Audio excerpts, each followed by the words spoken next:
But allow me to make a reflection or two upon the preceding account of the first settlement of an English colony in North America. America was no part of the Kingdom of England. It was possessed by a savage people scattered through the country, who were not subject to the English dominion, nor owed obedience to its laws. This independent country was settled by Englishmen at their own expense, under particular stipulations with the Crown. These stipulations then must be the sacred band of union between England and her colonies, and cannot be infringed without injustice. But you object that no power can abridge the authority of Parliament, which has never exempted any from the submission they owe to it, and no other power can grant such an exemption. I will not dispute the authority of the Parliament, which is without doubt supreme within the body of the kingdom, and cannot be abridged by any other power. But may not the king have prerogatives which he has a right to exercise without the consent of Parliament? If he has, perhaps that of granting license to his subjects to remove into a new country and to settle therein upon particular conditions may be one. If he has no such prerogative, I cannot discover how the royal engagements can be made good, that the freedom and other benefits of the British Constitution shall be secured to those people who shall settle in a new country under such engagements. The freedom and other benefits of the British Constitution cannot be secured to a people without they are exempted from being taxed by any authority but that of their representatives chosen by themselves. This is an essential part of British freedom. But if the king cannot grant such an exemption in right of his prerogative, the royal promises cannot be fulfilled, and all charters which have been granted by our former kings for this purpose must be deceptions upon the subjects who accepted them, which to say would be a high reflection upon the honor of the crown. But there was a time when some parts of England itself were exempt from the laws of Parliament.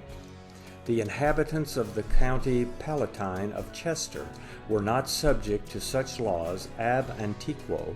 because they did not send representatives to Parliament, but had their own commune concilium, by whose authority, with the consent of their earl, their laws were made. If this exemption was not derived originally from the Crown, it must have arisen from that great principle in the British Constitution, by which the freemen of the nations are not subject to any laws but such as are made by representatives elected by themselves to Parliament, so that in either case it is an instance extremely applicable to the colonies, who contend for no other right but that of directing their internal government by laws made with their own consent, which has been preserved to them by repeated acts and declarations of the Crown. The Constitution of the Colonies, being established upon the principles of British liberty, has never been infringed by the immediate act of the Crown, but the powers of government agreeably to this Constitution have been constantly declared in the King's commissions to their governors, which, as often as they pass the Great Seal, are new declarations and confirmations of the rights of the colonies. Even in the reign of Charles II, a time by no means favorable to liberty, these rights of the colonies were maintained inviolate. For when it was thought necessary to establish a permanent revenue for the support of government in Virginia,